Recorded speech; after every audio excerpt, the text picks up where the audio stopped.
welcome to I'm Woke. I'm your host, Emelina Calder. In this video, we're gonna talk about turning adversity into wine versus lemonade.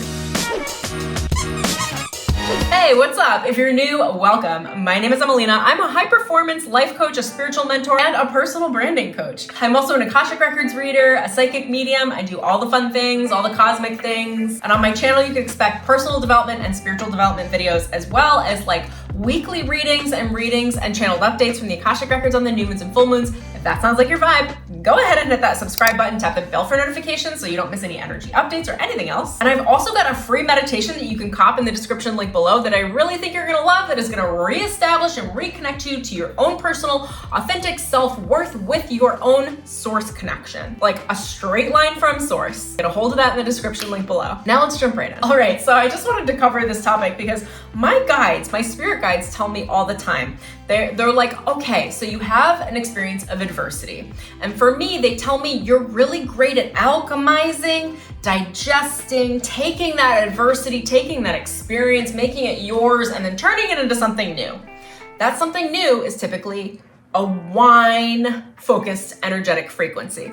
So let me explain what that is. When we're doing inner alchemy work, when we experience adversity, the alchemy is owning that adversity without blaming or shaming anyone else or yourself, accepting that life is happening to you and for you, and that you are an active participant, calling back all of your power and deciding, well, if I had some sort of a say in this, and if I'm a participant, whether or not I wanted it, whether or not it happened to me, for me, how exactly it worked, I'm gonna own it like I chose it. As difficult as circumstances can be, that is the process of inner alchemy. When you own the thing, when you own the experience, when you own the energy, you then start to go into energetic processing in your consciousness, which is like the digestion, which is where you come up with new ideas, you start exploring new ways of being, new ways of thinking about it, new ways of turning your mind on it, having your ego let go of the idea. You know, what happens if you don't think that thought like that? What happens if that doesn't attach to your identity like that? What if that event doesn't mean anything about you? You know,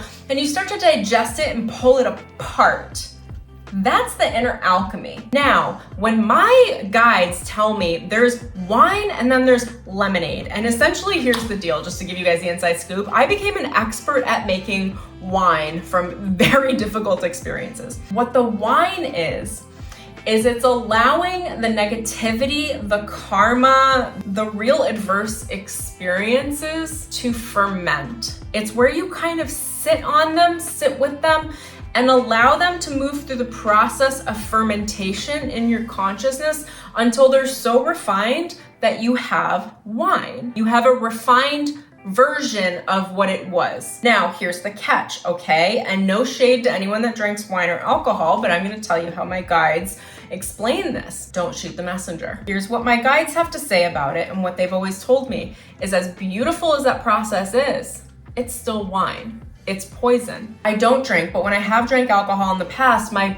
guides would remind me, you can do this, it's okay, we'll create exceptions for you, but you are ingesting poison into your body. So then you need to think about the consciousness around what it is to specifically invite poison into the body.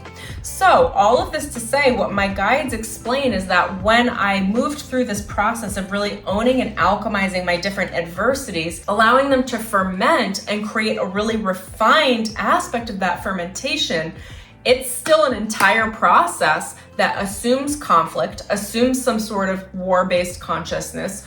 And what really all of that comes down to is assuming fear. Fear is a part of the process of creating wine in the consciousness. It's working with the fear, it's understanding the fear, it's moving hand in hand with the fear, it's holding the adversity as part of the experience. And although that is all beautiful, and my guide said it's a great, great way to move through your consciousness and to elevate yourself and to move through personal alchemy. So congratulations for any of you doing it. My spirit guides gave me an alternative. And they would say, especially Divine Mother, she would say this to me all the time. She would say, Emelina, how about lemonade today? How do you feel about lemonade? Instead of wine, what about lemonade? And I was like, well, can you explain to me the difference?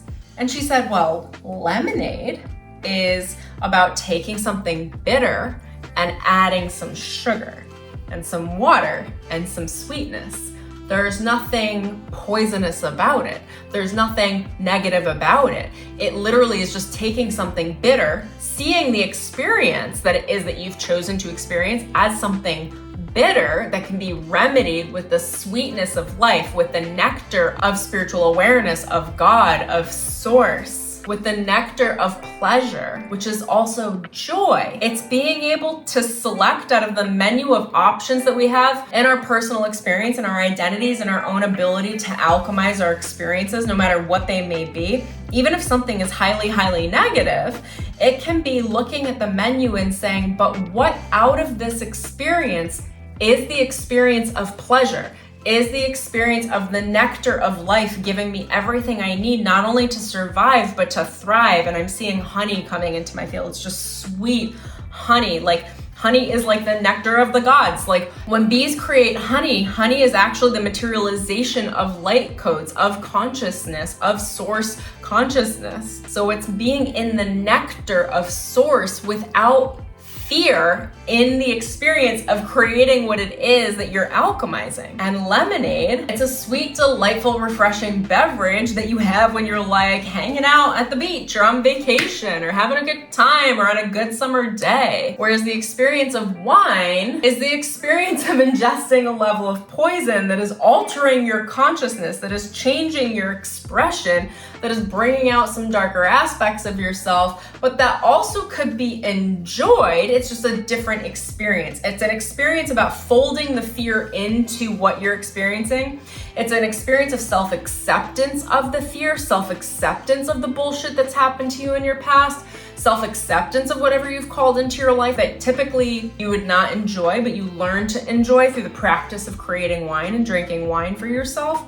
And by drinking, I mean, this is all consciousness and energy based, not physically. Or you can choose to see every experience as God delivering you your best, of joy trying to find its way to you in any sort of silver lining, of seeing the nectar and the pleasure of life in everything that you do, and choosing to see experiences not as conflict-based, not as war-based, but as just bitter. And anything bitter can be sweetened with you, sweetened with life, sweetened with Source. You're the sweet honey, baby. You're the sugar. You are the sweetness. And this is all energetic concept based. I wanted to cover this because my guides just tell me all the time. They whisper in my ear when I'm in some sort of a conflict, or they catch me in a war-based consciousness thinking, which is a fear versus love thinking, as opposed to the consciousness that is cooperation, which is just love meets love, and avoid anything that's otherwise. Love meets love, everything. Oh, that's just bitter, just add some sugar. Oh, that's just bitter, add some spirit. Oh, that's just bitter, let me come over here. I'll be the sweetness.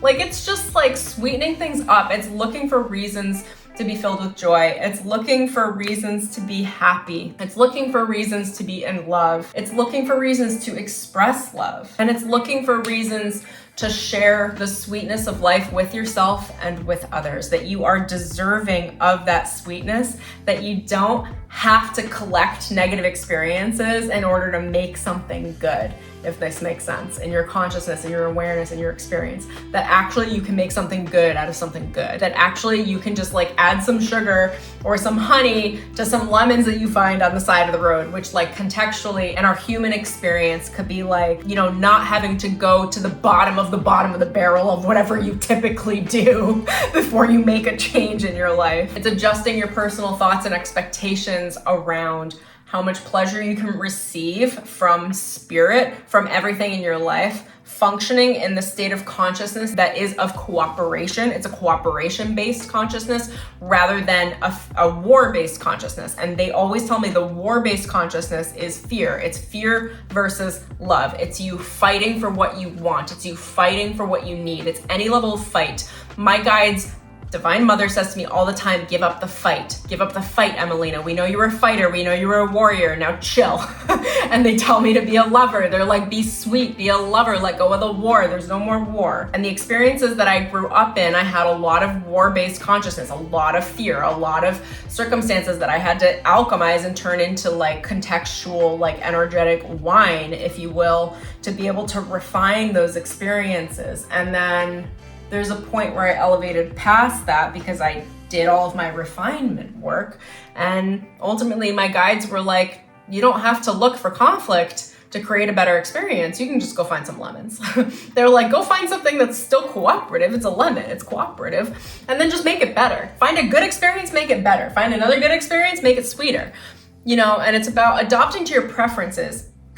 Rather than fighting for your wants and fighting for your needs, it's about deciding what you prefer. Do you prefer this good thing or this good thing or this good thing or this good thing? Because if you know anything about consciousness, about the law of attraction, about the law of assumption, about the law of anything, you know that where you focus is where your attention goes. And where your attention goes is where your energy flows, where your emotions flow, and where your actions start from. Your actions always stem from where your focus is. So if your focus is on conflict in order to turn it into something better so that you could use it to make art, to create a better life, to draw on experience, to then literally make an offering out to the world, whatever that offering is, whether it's in business, whether it's in performance, whether it's you working for someone else, like, I don't know, whatever it's going to be for you, that it's about going into the world from this place of like looking in cooperation, like I'm looking to create some art from the place of, I want to make something sweet. Can I be the sweetness to this?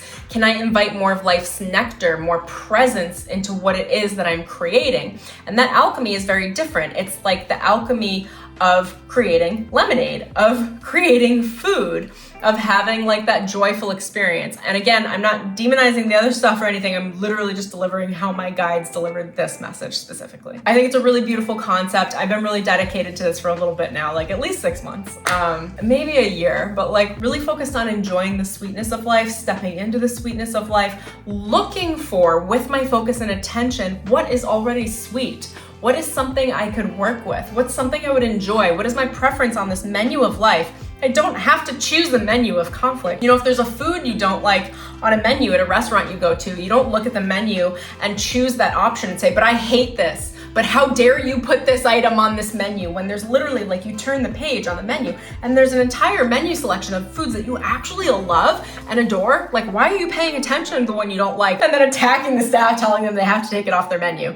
That's kind of what we do in our consciousness when we're good at alchemy. We're good at alchemizing experiences, but we're accustomed to war-based thinking or fear-based thinking. It's about shifting the perception in your mind, knowing that you get to choose, you have preferences, and you get to choose where you place your focus. So when we place our focus on the concept of lemonade, we place our focus on the things we already enjoy, kind of just literally ignoring and letting go of any fear-based or war-based thinking or consciousness, because why give it any attention when there's an entire menu and an array of human experiences that come with joy, that come with sweetness, that come with pleasure, that come with bliss, that come with love. That's this whole concept. I hope you guys really enjoyed this. If you did, please go like this video below. I'd love to hear in the comments what resonates or what you think, or if you got any questions, and maybe I'll ask my guides and shoot another video. Remember to subscribe, tap that bell for notifications. And if you love my vibe and you love my energy, I'd love to invite you to work with me. I have a bunch of links in the description below, both personal one-on-one programs for business and personal transformation in my Phoenix program, as well as online programs and some meditation albums. I think you're gonna love it. So if you feel guided, go check that out, and I'll see you guys in the next video.